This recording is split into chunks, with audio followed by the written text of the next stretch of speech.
தெரிந்து கொள்ள பிரபாஸ் கதவம் சேனலை சப்ஸ்கிரைப் பண்ணி பெல் ஐகானையும் கிளிக் பண்ணிக்கோங்க. தத்துவம் தந்த உத்தமர் பிறந்தநாள் வாழ்த்திக் கொள்ள மட்டுமல்ல வாழ்வதற்கும் என கவிஞர் வைரமுத்து கிறிஸ்துமஸ் தின வாழ்த்துக்களை தெரிவித்துள்ளார். வேளாங்கண்ணி பேராலயத்தில் சிறப்பு கூட்டு திருப்பலி, பல்லாயிரக்கணக்கான கிறிஸ்தவர்கள் பிரார்த்தனை செய்தனர். மழை பொழிவு இல்லாததால் பவானிசாகர் அணைக்கு நீர்வரத்து குறைந்தது. மக்களை காக்கும் பணியில் ஓய்வின்றி பணியாற்றும் முதலமைச்சர் என குன்றக்குடி பொன்னம்பல அடிகளார் முதல்வர் மு க ஸ்டாலினை பாராட்டியுள்ளார். வரவிருக்கின்ற ஜனவரி 15ஆம் தேதி தமிழ் புத்தாண்டு அன்று கேளம்பாக்கம் புதிய பேருந்து நிலையம் திறக்கப்படும். முதல்வர் ஸ்டாலின் இந்த பேருந்து நிலையத்தை திறந்து வைப்பார் என்று இந்து சமய அறநிலையத்துறை அமைச்சர் பி.கே. சேகர் பாபு அறிவித்துள்ளார். நெல்லை மாவட்டத்தில் பெய்த கனமழை காரணமாக ஏற்பட்ட சேதங்கள் குறித்து நேற்று வரை எடுக்கப்பட்ட பாதிப்பு விவரங்களை மாவட்ட நிர்வாகம் வெளியிட்டுள்ளது. தமிழிசை சவுந்தரராஜன் ஆளுநர் பணியை மட்டும் பார்த்தால் போதும் என்று இந்து சமய அறநிலையத்துறை அமைச்சர் சேகர் பாபு தெரிவித்துள்ளார். வெள்ள பாதிப்பை பார்த்துவிட்டு மத்திய நிதி அமைச்சர் தகுந்த நிதியை ஒதுக்குவார் என்று நம்புவதாக அமைச்சர் உதயநிதி தெரிவித்துள்ளார். நீலகிரி மாவட்டம் ஊட்டியில் 6.6 டிகிரி செல்சியஸ் வெப்பநிலை பதிவாகியுள்ளது. நீலகிரியில் கொட்டி தீர்க்கும் உறைபனி. சென்னையில் மழை வெள்ளத்துக்கு பிறகு எந்தவிதமான தொற்று நோயும் ஏற்படவில்லை என மாநகராட்சி ஆணையர் ராதாகிருஷ்ணன் தெரிவித்துள்ளார். தூத்துக்குடி மாவட்டத்தில் பெய்த வரலாறு காணாத மழையால் தென் திருப்பேரை பகுதியில் துண்டான கிராம சாலைகள் சீரமைக்க பொதுமக்கள் கோரிக்கை விடுத்துள்ளனர்.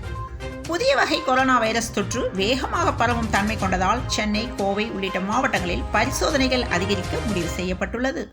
கிறிஸ்துமஸ் தினத்தை ஒட்டி இன்று ஞாயிறு அட்டவணைப்படி புறநகர் ரயில்கள் இயக்கப்படும் என தெற்கு ரயில்வே அறிவித்துள்ளது. உலக புகழ்பெற்ற வேளாங்கண்ணி புனித ஆரோக்கிய மாதா பேராலயத்தில் நடைபெற்ற கிறிஸ்துமஸ் விழாவில் பல்லாயிரக்கணக்கானோர் பங்கேற்றனர். MP கனிமொழி வெள்ளத்தில் மீட்ட குழந்தைக்கு பெற்றோர்களின் விருப்பத்திற்கேற்ப கனிமொழி என்று பெயர் சூட்டினார். கிறிஸ்துமஸ் பண்டிகையொட்டி தமிழ்நாடு தேவாலயங்களில் நள்ளிரவு சிறப்பு பிரார்த்தனை நடைபெற்றது. பணி செய்ய விடாமல் தடுத்ததாக அமலாக்கத்துறை அதிகாரிகள் மீது மதுரை போலீசார் வழக்கு பதிவு செய்துள்ளனர். திருத்தணி முருகன் கோவிலில் 10 நாட்களுக்கு பிறகு மலைப்பாதைக்கு அனுமதி அளிக்கப்பட்டது.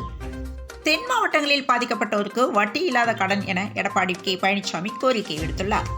டெங்கு அதிகரிப்பு காரணமாக தமிழகம் முழுவதும் பொது இடங்களில் கொசு ஒழிப்பு நடவடிக்கைகளை தீவிரமாக முன்னெடுக்குமாறு அதிகாரிகளுக்கு பொது சுகாதாரத்துறை உத்தரவிட்டுள்ளது.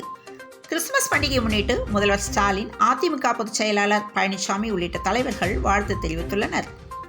ஹைதராபாத்தில் மோசமான வானிலை காரணமாக பெங்களூரு, மும்பை திரும்பிய 2 விமானங்கள்.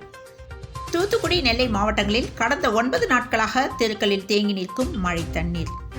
செங்கல்பட்டு மாவட்டம் அச்சிரப்பாக்கம் அருகே அம்மனம்பாக்கத்தை சேர்ந்த ஐயப்ப பக்தர்கள் குழுவினர் ஒரு வேனில் சபரிமலை ஐயப்பன் கோயிலுக்கு நேற்றிரவு புறப்பட்டனர்.